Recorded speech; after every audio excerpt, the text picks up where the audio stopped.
السلام علیکم ورحمۃ اللہ وبرکاتہ۔ ہمارے ہاں یہ بات معروف ہے کہ جس کے پاس قربانی کا جانور نہ ہو وہ عید الاضحیٰ کے دن اپنے بال کٹوا لے، زیر ناف بال مونڈ لے، سر کے بال کٹوا لے، ناخن ترشوا لے اور مونچھیں پست کر لے تو اسے پوری قربانی کا ثواب ملتا ہے۔ یہاں دو چیزیں ہیں، ایک تو جس نے قربانی نہیں کرنی، عشرہ ذی الحجہ میں چاند نظر آنے کے بعد اس پر تو کوئی پابندی نہیں، وہ بال کٹوا سکتا ہے۔ جنہوں نے قربانی کرنی ہے ان کے لیے یہ پابندی ہے کہ یہ ذی الحجہ کا چاند نظر آنے کے بعد وہ نہ بال کاٹ سکتے ہیں، جسم کے کسی حصے کے نہ مونڈ سکتے ہیں، نہ توڑ سکتے ہیں اور نہ ہی ناخن ترشوا سکتے ہیں۔ تو یہ جو مسئلہ دوسرا کہ جس نے قربانی ہے ہی نہیں اور قربانی کا جانور نہ پانے کی صورت میں وہ عید الاضحیٰ کے دن اپنے شرمگاہ کے بال مونڈ لے اور باقی مونچھیں پست کر لے، سر کے بال اتروا لے اور ناخن ترشوا لے تو اسے پورا ثواب ملتا ہے۔ تو یہ روایت سند کے اعتبار سے صحیح نہیں اور متن کے اعتبار سے بھی صحیح نہیں، سند میں ضعف ہے اور متن میں اضطراب ہے۔ اس کی روایت یہ کئی سندوں کے ساتھ منقول ہے، ان میں سے ایک روایت سنن ابی داؤد میں 2789، سنن نسائی میں 4370، صحیح ابن حبان میں 5914 اور مسند بزار میں 4365 نمبر روایت ہے۔ سیدنا عبداللہ بن عمر رضی اللہ تعالیٰ عنہ بیان کرتے ہیں کہ نبی صلی اللہ علیہ وسلم نے ارشاد فرمایا، اُمرتُ بیوم الاضحیٰ عیداً جعلہ اللہ لہذہ الامۃ، مجھے عید الاضحیٰ کے دن، اضحیٰ قربانیوں کے دن عید کا حکم دیا گیا ہے، اسے اللہ تعالیٰ نے اس امت کے لیے عید قرار دیا ہے۔ اس پر ایک شخص نے عرض کیا، بتائیے، ان لم اجد الا منیحۃ انثی افاضحی بہا، اگر میرے پاس صرف دودھیل بکری ہی ہو، وہ بھی عطیہ کی ہوئی، تو کیا اسے قربان کر دوں، اس کی قربانی دے دوں؟ آپ نے فرمایا، لا، نہیں، ایسا جانور ذبح نہ کر، ولیکن تأخذ من شعرک و اظفارک و تقص شاربک و تحلق عنتک فتلک تمام اضحیتک عند اللہ، نہیں، قربانی نہیں کرنا اس جانور کو، بلکہ تو اپنے بال، اپنے ناخن کٹوا لے، مونچھیں پست کر لے اور زیر ناف بال مونڈ لے، تو یہ تیری مکمل قربانی ہوگی اللہ تعالیٰ کے ہاں۔ یہ روایت پہلے بھی عرض کیا ہے کہ دو اعتبار سے ضعیف ہے، ایک تو اس کی سند میں ضعف ہے اور دوسرا متن میں اضطراب ہے۔ پہلی بات، اس کی سند میں ضعف ہے، علامہ البانی رحمہ اللہ نے ضعیف ابو داود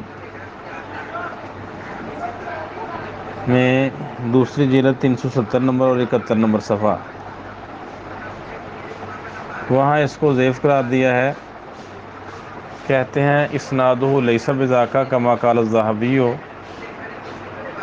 والصدفی ھذا لیس بالمشہور، یہ سند ضعیف ہے،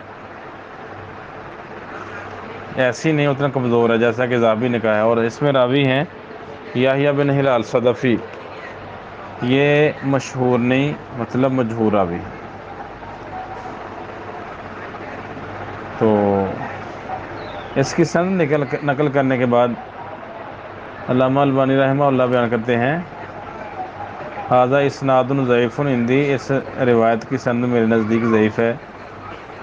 رجالہ ثقات غیر صدفی ہے، ھذا اس صدفی ہلال بن یحییٰ بن ہلال عیسیٰ بن ہلال صدفی کے علاوہ، عیسیٰ بن ہلال صدفی اس میں ضعیف مجہول راوی ہے۔ اس کے علاوہ فإنما لم يوثقه فيما ذكروا غیر ابن حبان، اس کو ابن حبان کے علاوہ کسی محدث نے اس کی توثیق نہیں کی، تو ابن حبان کی بھی توثیق نہیں ہے، انہوں نے کتاب الثقات میں اس کو ذکر کیا ہے، ثقہ تو کوئی نہیں کہا۔ وَلَمْ يَعْتَدَّ الذَّهَبِيُّ بِتَوْثِيقِهِ، تو امام ذہبی رحمہ اللہ نے ان کی توثیق کا کوئی شمار نہیں کیا، مثلاً اس کے باوجود انہوں نے اس کو مجہول اور غیر مشہوری سمجھا ہے۔ تو آگے علامہ البانی رحمہ اللہ نے کہا اضطراب بھی اس کا گنوایا، اضطراب ہم بعد میں کریں گے۔ تو اس میں عیسیٰ بن ہلال مجہول راوی ہے، کسی معتبر امام نے اس کی توثیق نہیں کی، اور یہاں یہ اختلاط کا بھی شکار ہیں، جیسا کہ ہم آگے اضطراب میں بیان کریں گے۔ تو کچھ لوگوں نے کہا ہے کہ یہاں امام فسوی نے المعرفت و تاریخ میں ان کو ثقات مصریوں میں بیان کیا ہے یا وہاں ذکر کیا ہے۔ تو المعرفت و تاریخ یہ امام فسوی کی کتاب ہے، اور ان کی توثیق کوئی معتبر نہیں کہ اس کا اعتبار کیا جا سکے۔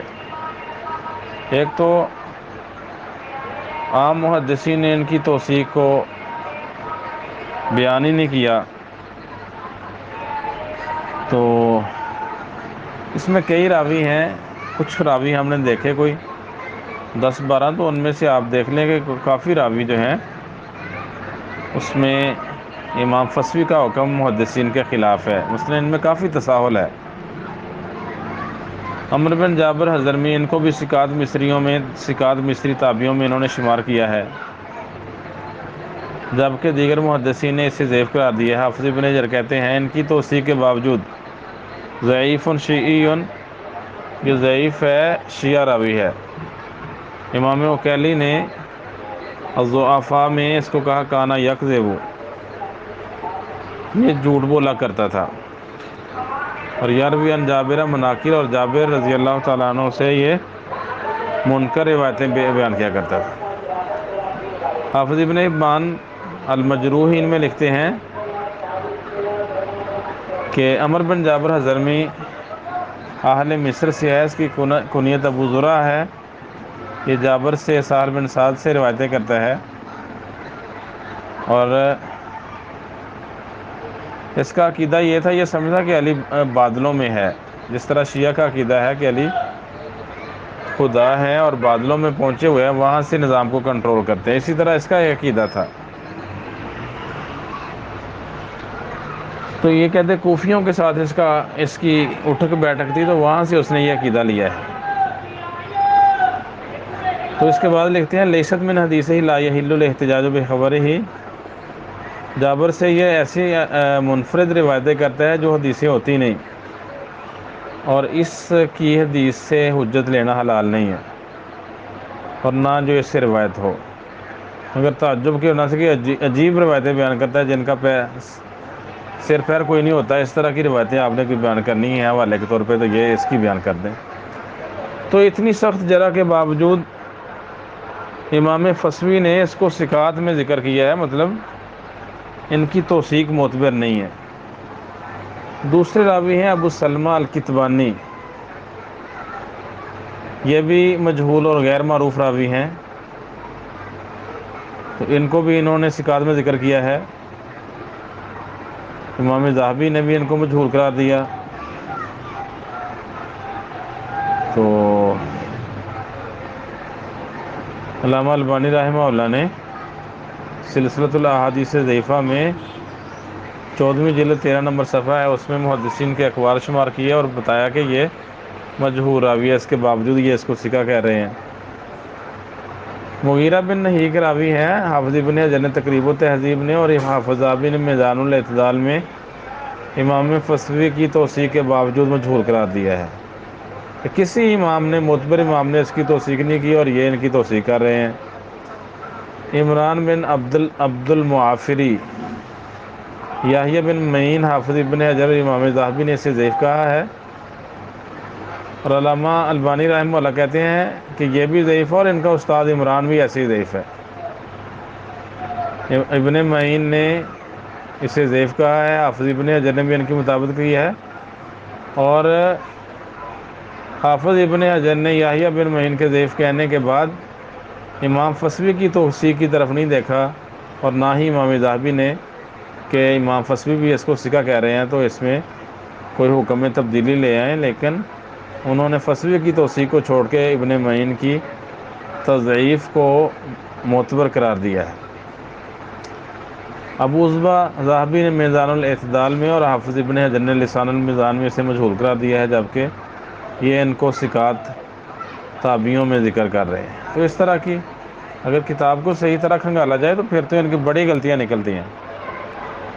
تو یہ تو سند کے اعتبار سے ثابت ہوا کہ یہ عیسیٰ بن ہلال صدفی مجہول راوی ہے، اس کی کسی معتبر امام نے توثیق نہیں کی۔ دوسرا، اس کے متن میں بہت اضطراب ہے کہ کافی محدثین نے ان کو ذکر کیا اور ہر متن میں ہی ایک کے خلاف دوسرا ایک کے خلاف ہے، اور علامہ البانی رحمہ اللہ نے بھی ضعیف ابی داؤد میں اس کی وجہ سے کہا کہ اس میں اضطراب بھی ہے۔ کہتے ہیں یہ راوی حدیث کو صحیح طرح ضبط نہیں کر سکے۔ تو اس کی مثال دیکھ لیں، ہم نے کچھ روایتیں جمع کی ہیں۔ پہلی روایت جو پڑھی ابھی آپ کے سامنے پڑھی تھی، اس میں اس نے کہا تھا، راوی نے، صحابی نے، کہ میرے پاس صرف مؤنث قربانی ہے تو وہ میں ذبح کر لوں، قربان کر لوں۔ تو مؤنث قربانی تو کوئی عیب نہیں ہے، اس کو تو قربان کیا جا سکتا تھا۔ لیکن اگلی روایت میں ابو داود کے الفاظ تھے، اضحیۃ انثیٰ، میرے پاس صرف مؤنث قربانی ہے، جبکہ یہی روایت شرح مشکل الآثار 5530، شرح معانی الآثار 6161 نمبر روایت ہے۔ اس میں عبداللہ بن عمر رضی اللہ تعالیٰ عنہ بیان کرتے ہیں کہ رسول اللہ صلی اللہ علیہ وسلم نے ایک شخص سے کہا کہ مجھے قربانیوں کے دن عید کا حکم دیا گیا ہے، جسے اللہ تعالیٰ نے اس امت کے لیے عید قرار دیا ہے۔ تو یہاں الفاظ ہیں، ایک شخص نے کہا افرائیت ان لم اجد الا منہۃ ابنی افاضحی بہا، بتائیے اگر میں اپنے بیٹے کا عطیہ، جو میرے بیٹے نے کوئی جانور مجھے عطیہ کیا ہے وہی ہو، اس کے علاوہ کوئی اور جانور نہ ہو، تو میں اسے قربان کر دوں؟ تو یہاں آپ نے کہا کہ نہیں، اپنے بال کٹوا لے، اپنے ناخن ترشوا لے، اپنی مونچھیں لے لے اور اپنے شرمگاہ کے بال منڈوا لے، تو یہ تیری تمام قربانی ہے۔ تو پیچھے تھا مؤنث قربانی ہے اپنی ہی، یہاں ہے بیٹے نے عطیہ کی ہوئی ہے، تو یہ راوی کے ضبط میں بگاڑ ہے جس کی وجہ سے وہ غلطیاں کر رہا ہے۔ تو اس میں بھی یہی راوی ہے، باقی راوی تو ثقہ ہیں، تو یہ جو غلطیاں ہو رہی ہیں یہ عیسیٰ بن ہلال کی طرف سے ہی ہیں۔ تیسری روایت تو کافی لمبی ہے اور پہلی روایتوں سے مختلف ہے۔ مسند احمد میں 6575 نمبر روایت ہے کہ ایک آدمی رسول اللہ صلی اللہ علیہ وسلم کی خدمت میں حاضر ہوا اور کہا، اللہ کے رسول مجھے تعلیم دیجیے، قرآن پڑھائیے۔ آپ نے فرمایا الف لام را والی، جن صورتوں کے شروع میں الف لام را آتا ہے حروف مقطعات میں سے، وہ 3 صورتیں پڑھ لے۔ تو اس نے کہا میری عمر زیادہ ہو گئی ہے، دل سخت ہو گیا ہے، زبان موٹی ہو گئی ہے، تو پڑھا نہیں جاتا۔ تو آپ نے کہا حامیم والی صورتیں پڑھ لے۔ تو پھر کہا کہ یہ بھی مشکل ہیں، کہا مسبحات، جن کے شروع میں سبح کے لفظ آتے ہیں، وہ والی صورتیں پڑھ لے 3۔ تو پھر اس نے کہا کہ مشکل ہے، اس نے کہا اللہ کے رسول مجھے کوئی جامع صورت پڑھا دیں۔ تو آپ نے اسے اذا زلزلت الارض زلزالہا کی تعلیم دی۔ جب آپ اس سے فارغ ہوئے تو اس آدمی نے کہا والذی بعثک بالحق لا ازید علیہ ابدا، کہ میں اس صورت سے اضافہ نہیں کروں گا کبھی بھی۔ پھر وہ گیا تو رسول نے فرمایا افلح الرویجل، یہ بندہ کامیاب ہو گیا. 2 مرتبہ یہ کلمات کہے. ثم قال علیہ بہی، سے میرے پاس لاؤ. فجاء فقال امرت بیوم الاضحیٰ جعل اللہ عیدا لہذہ الامت، مجھے اس امت کی قربانی والے دن کے لیے اس دن کو عید منانے کا حکم دیا گیا ہے. تو اس آدمی نے کہا یہاں بھی الفاظ یہی ہیں کہ میں اپنے بیٹے کے عطیہ کردہ جانور کے علاوہ اور کوئی جانور نہ پاؤں تو اسے قربان کر دوں. آپ نے فرمایا نہیں. تو یہاں اتنا بڑا قصہ ہے، پچھلی باقی جو روایتیں کرتے ہیں وہ قصہ بیان ہی نہیں کرتے، اور یہاں بھی لفظ منیحت ابنی کے ہیں. حالانکہ ابو داؤد کے میں روایت تھی کہ وہاں تھا منیحتاً انسا،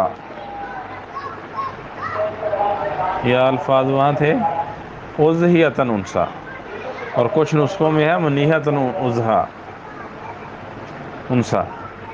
چوتھی روایت ہے مستدرک حاکم میں، اس میں بھی یہی راوی ہیں ہلال بن عیسیٰ بن ہلال الصدفی.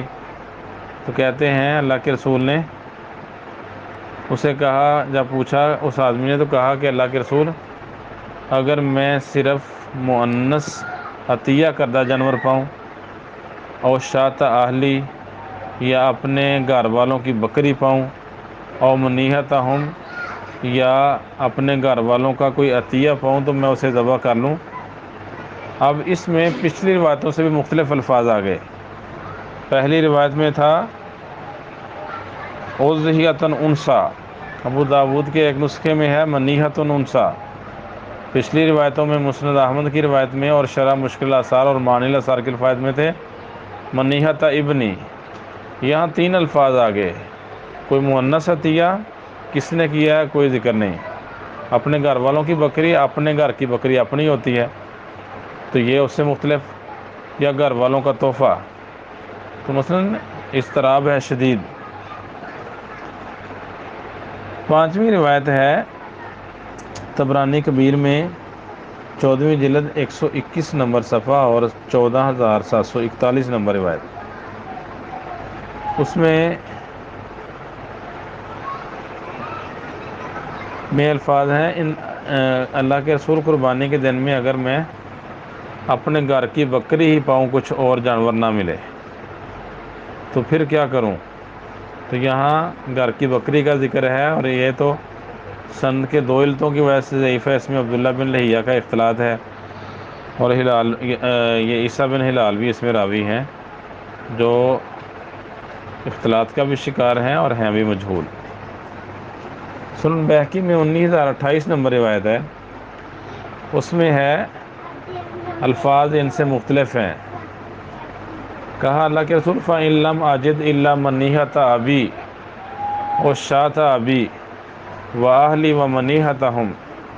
اللہ کے رسول، اگر میں اپنے باپ کے عطیہ کردہ جانور یا اپنے باپ کی بکری پالوں، یا اپنے گھر کی بکری اپنے گھر والوں کی یا ان کا عطیہ، تو اسے ذبح کر دوں.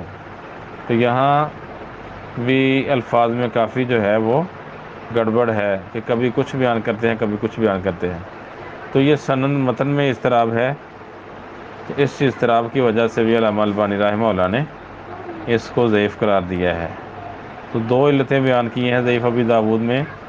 ایک تو عیسیٰ بن ہلال یہ مجہول راوی ہے، اور دوسرا متن میں اضطراب ہے کہ راوی کو صحیح طرح روایتی یاد نہیں.